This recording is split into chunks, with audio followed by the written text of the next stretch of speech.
देशहित में अब बात करते हैं अंकिता हत्याकांड की, जिसमें हर दिन नए खुलासे हो रहे हैं। कल तक ये सामने आया था कि अंकिता पर दबाव बनाया जा रहा था और वो परेशान थी, लेकिन अब रिजॉर्ट की एक पूर्व महिला कर्मचारी ने नया खुलासा किया है और वो ये कि रिजॉर्ट में लड़कियां आती थी, वीआईपी गेस्ट भी बुलाए जाते थे, लेकिन रजिस्टर में एंट्री नहीं की जाती थी। क्या है पुलकित के रिजॉर्ट की पाप कथा, देखिए इस रिपोर्ट में।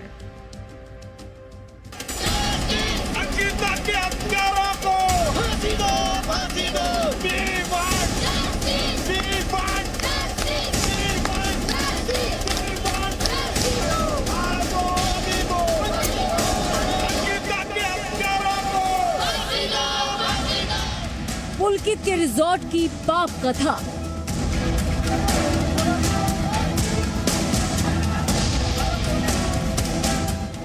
एक गवाह, 3 राज, पर्दाफाश। और पुलकित और अंकित ज्यादातर वो बाहर ही रहते थे, रिजॉर्ट में रहते थे पर वो घिनौनी हरकतें के लिए रहते थे। रिजॉर्ट में ड्रग्स का धंधा, गांजा वगैरह होता था, लड़कियां आती थी, मुझे उसके लिए फील करने के लिए, रजिस्टर में फील करने के लिए मना कर दिया था। अंकिता हत्याकांड में अब तक सामने आए सबूतों के आधार पर ये तो समझ आ रहा था कि ऋषिकेश के इस रिजॉर्ट में कुछ न कुछ गलत हो रहा है, लेकिन ये शक रिजॉर्ट में काम करने वाली एक पूर्व महिला कर्मचारी के बयान से और पुख्ता हो गया है। मैंने ज्वाइनिंग की थी वहाँ पे मई में और मैंने जुलाई में जॉब छोड़ी है। वहाँ पे लड़कियाँ आती थी, वो लड़कियों के साथ बदतमीजी करता था। उन्होंने मुझे भी गालियाँ दी है, मुझसे ही बहुत अब्यूज लैंग्वेज यूज की है उन्होंने, अंकित गुप्ता ने, पुलकित आर्या ने। अंकिता से पहले इस रिजॉर्ट में काम करने वाली इस महिला ने भी संदिग्ध गतिविधियों और खराब बर्ताव की वजह से नौकरी छोड़ दी थी और ये खुलासा किया कि रिजॉर्ट में वीआईपी गेस्ट आते थे, लेकिन रजिस्टर में एंट्री नहीं होती थी। और क्या बोलते हैं, वहाँ पे लड़कियां आती थी, वो लड़कियों के साथ छेड़खानी, बदतमीजियां लड़कियां लाता था अंकित गुप्ता, और वीआईपी गेस्ट भी आए हैं उनके पर। मुझे उन चीजों के लिए एंट्री के लिए मना कर दिया था। मैं फ्रंट मैनेजर की पोस्ट में गई थी तो उन्होंने मुझे एंट्री के लिए मना कर दिया था कि क्या बोलते हैं, तुम इन सबकी एंट्री मत करना।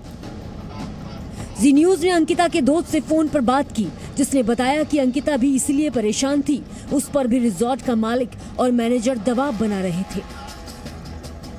रात को चैट पे उन्होंने बात की थी तो वो चीजें सामने निकल के आई कि कुछ वीआईपी गेस्ट आने वाले हैं तो कुछ एक्स्ट्रा सर्विस की डिमांड कर रहे थे, तो उन्होंने कुछ पैसे भी ऑफर किए कि इनडायरेक्टली कि लड़कियां कुछ लेके आओ, आपके नाम में कुछ लड़कियां हैं। तो मगर उसको समझ आ गया था कि लड़की तो चलो इंटेंशन तो समझ ही जाती है ना। बिल्कुल उनको समझ आ गया कि हाँ मेरे को ही बोल रहे हैं इनडायरेक्टली कि मैं मान जाऊं। आरोपी पुलकित आर्या के कुछ ऑडियो भी वायरल हुए हैं, जिनमें वो रिजॉर्ट से अंकिता के गायब होने का दावा कर रहा है, लेकिन सीसीटीवी रिकॉर्ड के मुताबिक तीनों आरोपी 18 सितंबर की शाम अंकिता को कहीं लेकर गए थे और फिर वो वापस नहीं लौटी। अंकिता की पोस्टमार्टम रिपोर्ट में भी डूबने से मौत की पुष्टि हुई है और शरीर पर चोट के 4 से 5 निशान भी मिले हैं। मामले में एसआईटी सबूतों की जांच कर रही है और आरोपियों को पुलिस रिमांड पर लेने की तैयारी। हमने कितना भी एविडेंसेस है वो सब हमने जोड़ लिया, कितना भी इकट्ठा हो गया है एंड उसको एनालिसिस कर रहे हैं एंड कल पोस्टमार्टम रिपोर्ट भी प्राप्त हो चुके हैं और उसके उनके परिवार को भी जानकारी दे दिया है पोस्टमार्टम रिपोर्ट के संबंध में। और पीसीआर के लिए हमने अभी अप्लाई कर रहे हैं, सो पीसीआर लिया जाएगा। फास्ट ट्रैक कोर्ट में मामला चलाने की बात हुई, एसआईटी का गठन भी कर दिया गया, लेकिन सवाल ये है कि गुनाहगारों को उनकी किए की सजा कब तक मिलेगी। अंकिता हत्याकांड में बेशक एसआईटी की टीम सबूत जुटाने में जुटी है, लेकिन उत्तराखंड की जनता और अंकिता के घर वाले एसआईटी की जांच पर सवाल खड़े कर रहे हैं। मसलन ये कि गिरफ्तारी के 5 दिन के बाद भी पुलिस अब तक आरोपी पुलकित आर्या को रिमांड में लेकर पूछताछ नहीं की है और इसके अलावा जो तहसीलदार है जिसने शुरुआती जांच में काफी लापरवाही की, सिर्फ उसे सस्पेंड किया गया है। उसके खिलाफ क्या कानूनी कार्रवाई की गई, इसको लेकर लगातार जनता सवाल उठा रही है और यही वजह है कि लगातार उत्तराखंड की जनता प्रोटेस्ट कर रही है और मांग कर रही है कि इस पूरे घटनाक्रम की जांच सीबीआई से होनी चाहिए। इस पूरे मामले में पुलिस की कार्रवाई और रवैये से लोग नाराज हैं और सीबीआई जांच की मांग कर रहे हैं। ऋषिकेश में आज स्कूली छात्रों समेत लोगों ने अंकिता को इंसाफ दिलाने के लिए मार्च निकाला, नारेबाजी की।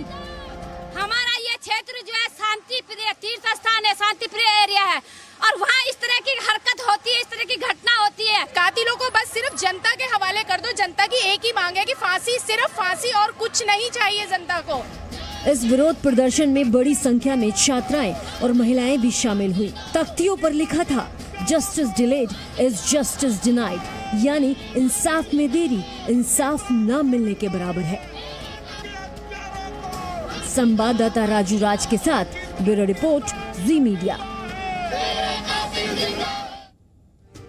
गायब होने से पहले अंकिता के दोस्त की उससे आखिरी बार फोन पर बात हुई थी, जिसे पुलिस एक अहम सबूत के तौर पर देख रही है और आगे की कार्रवाई में अंकिता के दोस्त को शामिल करने की बात की जा रही है। सूत्रों के मुताबिक लास्ट कॉल में कई अहम सुराग छिपे हो सकते हैं, इसलिए पुलिस ने अंकिता के दोस्त को गुरुवार को पूछताछ के लिए बुलाया है। अंकिता के फोन पर आखिरी बातचीत उसके दोस्त से ही हुई थी।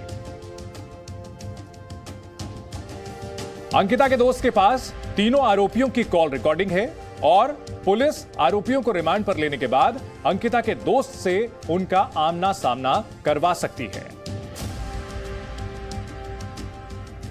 अंकिता के दोस्त से आरोपियों का आमना सामना कराया जाएगा और इसमें अहम सबूत के तौर पर, अहम गवाह के तौर पर इस दोस्त को माना जाएगा।